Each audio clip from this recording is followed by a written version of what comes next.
नमस्कार, मैं बालकृष्ण मुले एक बार फिर हाजिर हूँ शहर के गलियारों में चल रही ताजा तरीन चर्चाओं के साथ। आइए सबसे पहले बात करते पूर्व मुख्यमंत्री दिग्विजय सिंह की। पूर्व मुख्यमंत्री और वरिष्ठ कांग्रेसी नेता दिग्विजय सिंह एक माह के अंतराल के बाद एक बार फिर प्रादेशिक राजनीति में सक्रिय तो हो गए, लेकिन उनके चेहरे के भाव उस अंदाज में कतई नहीं थे जो पहले कभी हुआ करते थे। राजा पहले आते थे तो जोश भरे दिखाई देते थे, जबकि अब की बार तो उखड़े उखड़े से नजर आए। खबर नवीसों के पूछे प्रश्नों पर भी वो दो टुक शब्दों में ही जवाब दे गए, जबकि पहले राजा हर बात पर जवाब चुटकियां लेकर दिया करते थे। अब अपने राजा का ये बदला बदला सा स्वभाव देख कार्यकर्ता भी हैरान है। प्रदेश के पूर्व मुख्यमंत्री और कांग्रेस महासचिव दिग्विजय सिंह एक बार फिर प्रदेश की धरा पर सक्रिय होते दिखाई दे रहे हैं। राजा जहां जाते हैं अपने विरोधियों पर वार करते नजर आते हैं, लेकिन राजा दिग्विजय सिंह इस बार कुछ बदले से नजर आए। उन्होंने अपने विरोधी दल यानी बीजेपी के नेताओं को यूं कहे कि वो छोड़ते दिखाई दिए। उन्होंने सरकार को दलित विरोधी तो कहा, लेकिन उनके बयान में वो विरोधी भाव नहीं था जिसके लिए वो हमेशा सुर्खियां बनाते आए हैं। वो पिछले माहों के दौरे के दौरान जगह जगह भाजपा के सत्तासीन लीडरों को लताड़ लगाते सुने जाते रहे हैं, लेकिन अब की बार उन्होंने ऐसा कुछ नहीं कहा। पहले राजा मीडिया से मुखातिब होते थे तो मीडिया थक जाता था, लेकिन राजा डटे रहते थे। लेकिन इस बार राजा है खुद थके थके नजर आ रहे थे। राजा एक माह बाद प्रदेश की राजनीति में एक बार फिर सक्रिय हुए तो ऐसा लग रहा था कि वो अब धमाकों पर धमाके करते सुने जाएंगे, लेकिन वो हल्की फुल्की बातों से काम चलाते दिखाई दिए। वो कांतिलाल भूरिया को अभयदान देते नजर आए तो मुख्यमंत्री के नाम को लेकर फिर वही बोल गए, पहले बहुमत तो ले लेने दो। दिग्विजय ने कुछ प्रश्नों के सवाल तो केवल नहीं में दिए, जबकि पहले कभी मीडिया कर्मी कोई बात पूछे तो राजा इत्मीनान से पूरी बात करते थे। राजा रात 1:30 बजे तक जागते हैं, लेकिन अब की बार उन्होंने रात 12 बजे ही सारे कार्यकर्ताओं को घर जाकर सोने को कह दिया।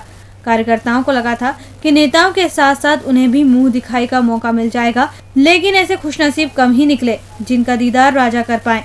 वैसे लौटते लौटते कांग्रेस नेता एक दूसरे से राजा के बदले स्वभाव की चर्चा करना नहीं भूले। राजा का इंतजार कांग्रेस ही क्या, मीडिया भी बड़ी बेसब्री से करता है। लेकिन इस बार राजा की हाँ और ना ने कोई बड़ी खबर भी नहीं दी, वरना राजा जब भी आते पहले पेज की खबर दे जाते हैं। बीजेपी विधायक रमेश मेंदोला यानी दादा की गाड़ी अपनी मर्जी से चलती है। ताई ने अपना 70वां जन्मदिन मनाया तो दादा भी ससमान मंचासीन हो गए। जाहिर सी बात है, दादा को किसी न किसी ने पूरे दम से बुलावा भेजा होगा, वरना दादा यूं तो जाने से रहे। अब दादा जब से ताई के जन्मदिन में शिरकत कर रहे हैं, पार्टी कार्यालय के साथ साथ शहर भर के गलियारों में उन्हीं की चर्चा हो रही है और कहा जा रहा है कि इनका नाम तो ना जाने वालों की सूची में था, फिर कैसे चले गए। सांसद सुमित्रा महाजन यानी ताई 70 बरस की हो गई हैं। भारी अफरा तफरी के बीच उनका जन्मदिन कुछ छुटभइये नेताओं ने आयोजित तो कर लिया, लेकिन वो ताई सी गरिमा आयोजन की लाख कोशिशों के बावजूद नहीं बना पाए। ताई खुद इस आयोजन में पराई सी रही, लेकिन ताई के नाम पर हुए आयोजन में हर प्रादेशिक नेता ने अपनी मौजूदगी दर्ज करवाई, जिनके आने की उम्मीद पहले से थी। सबसे खास बात ये रही कि न आने वालों की सूची में जो नाम तय थे, उनमें से एक वजनदार नाम ताई के आयोजन में पहुंचा और अपनी मौजूदगी दर्ज करा दी। ताई के जन्मदिन पर ना तो कैलाश विजयवर्गीय पहुंचे, ना ही मेयर कृष्ण मुरारी मोघे, लेकिन विजयवर्गीय के सिपहसालार रमेश मेंदोला ने ताई के दरबार में भी जमकर धाक जमाई। अब जब से दादा ताई के जन्मदिवस समारोह में हिस्सा लेकर लौटे हैं, तभी से पूरे शहर भर के गलियारों में दादा दयालु ही छाए हुए हैं। हालांकि दादा से किसी ने भी ये पूछने की हिम्मत नहीं की कि दादा ताई के आयोजन में पहुंचे कैसे। अब कहा जा रहा है कि दादा पहुंचे थे, इसका मतलब तो ये हुआ कि दादा से बड़े यानी जिनका जन्मदिन था, शायद उन्हीं ताई के इन दादा को बुलावा भेजा हो। शायद उन्हीं ने ताई के इन दादा को बुलावा भेजा हो, क्योंकि दादा को जानने वाले भी यही कह रहे हैं कि दादा को ताई से कमतर कोई भी नेता ना तो बुला सकता है, ना ही दादा किसी दूसरे के बुलावे पर आयोजन में पहुंचते। दादा गए और छा भी गए। दादा ने ताई के 70वें जन्मदिन पर दिए में बत्ती लगाई और बड़े ही कटु शब्दों से अपनी बात कहने वाले बोल पड़े, ये तो सबको बत्ती देते हैं। बड़ों के इतना कहते ही ताई सहित उनके सारे समर्थक दादा के समर्थन में हंस पड़े। हालांकि दादा यहाँ भी मौन ही रहे, लेकिन नजरें सबकी दादा पर ही रही। मतलब ताई की महफिल को भी रमेश मेंदोला ही लूटते रहे और किसी को इस बात का एहसास भी नहीं हुआ।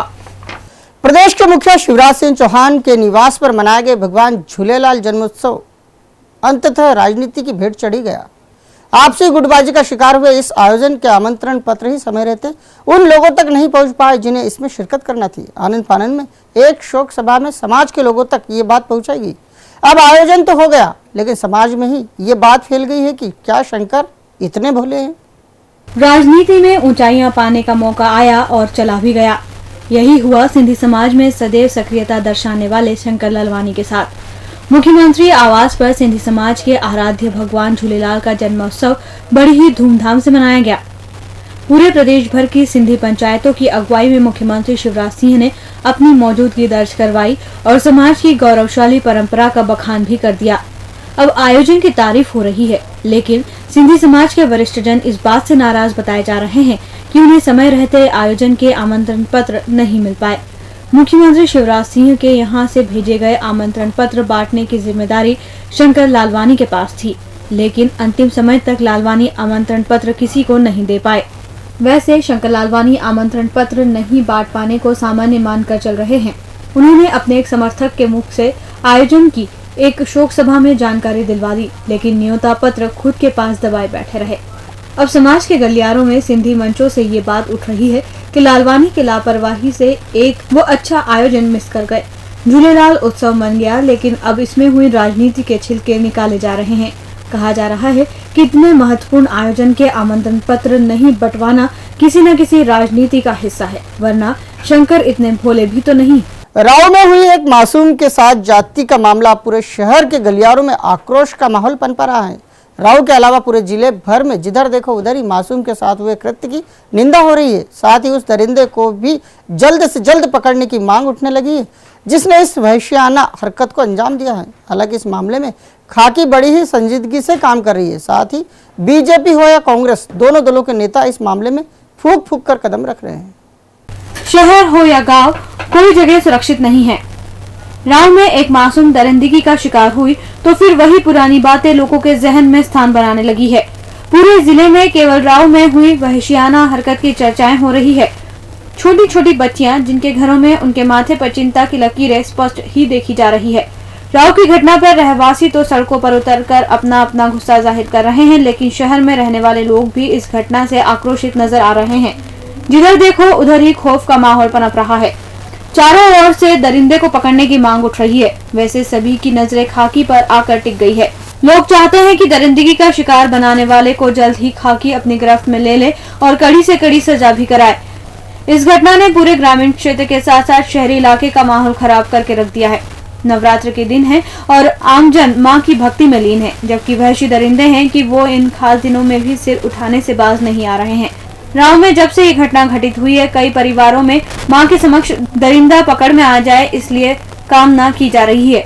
वैसे खाकी के साथ साथ क्या बीजेपी, क्या कांग्रेस, सभी दलों के नेताओं ने घटना की निंदा कर जल्द से जल्द आरोपी गिरफ्त में आ सके ऐसे प्रयास शुरू कर दिए हैं। आरोपी का पता चल सके इसलिए बीजेपी यानी जित्तू जिराती ने पर्दे के पीछे खड़े रहकर 22,000 की इनामी राशि देने की घोषणा की है। तो कांग्रेस के जीतू पटवारी भी अपने स्तर पर इस मुद्दे को राजनीतिक मुद्दा नहीं बनाते हुए पूरी तरह से सक्रिय है। और अंत में बात करते हैं चुनावी साल की। चुनावी साल में सत्ताधारी दल के नेता और अफसर अधूरे विकास कार्यों को लेकर आमने सामने हैं। ताजा मामला इंदौर विकास प्राधिकरण से जुड़ा हुआ है और भाजपाई हंगामे को लेकर राव के विधायक सार्वजनिक खेत मनाने के लिए भी तैयार है, लेकिन आखिर मामले का पटाक्षेप कैसा हो किसी के समझ नहीं आ रहा है। अब मामला खाकी के दर पर पहुंच चुका है और इधर अफसर ऐसा कुछ कर गुजरने का मन बनाए बैठे हैं कि हंगामा आगे हो ही ना। अभी नहीं तो कभी नहीं। लगता है आईडीए के अफसर इस बार कुछ कर गुजरने के मूड में हैं। केसरबाग रेलवे ओवरब्रिज के निर्माण कार्य की लेट लतीफी को लेकर कुछ भाजपाइयों ने आईडीए अधिकारियों के साथ जमकर अभद्रता की, तो अफसरों को कुछ घंटों बाद इस बात का एहसास हुआ कि भाजपाई कुछ ज्यादा ही हरकत कर गए। देर सवेर ही सही सक्रिय हुए अफसरों ने अपने साथ हुए व्यवहार की शिकायत खाकी से की। ये शिकायत भी अफसर उस दशा में कर पाए जब संभागायुक्त संजय दुबे ने पूरे मामले में हस्तक्षेप किया। भाजपाइयों की नामजद शिकायत करने से बच रहे अफसरों ने अंततः मीडिया में आए नामों का सहारा लेकर अपना काम आगे बढ़ाया, लेकिन जैसे ही राऊ के विधायक जीतू जिराती ने सार्वजनिक खेद व्यक्त करने की बात कही, वैसे ही अफसरों ने इस अभद्रता के मामले में आंदोलन करने का मन बना लिया है। वो इस मूड में आ गए हैं कि अभी नहीं बोले तो आने वाले 6 माह तक लगातार अभद्र व्यवहार का सामना करना पड़ सकता है। फिलहाल केसरबाग ब्रिज के मामले में हंगामा करने वालों के खिलाफ आईडीए के अफसर और कर्मचारी लामबंद दिखाई दे रहे हैं और कह रहे हैं कि जब तक हंगामा करने वालों की गिरफ्तारी नहीं होती, उनकी लड़ाई जारी रहेगी। अब बताओ, विधायक खेद मांगना चाहते हैं और अफसर आगे लड़ाई जारी रखना, ऐसे में आखिर कैसे होगा पूरे मामले का पटाक्षेप।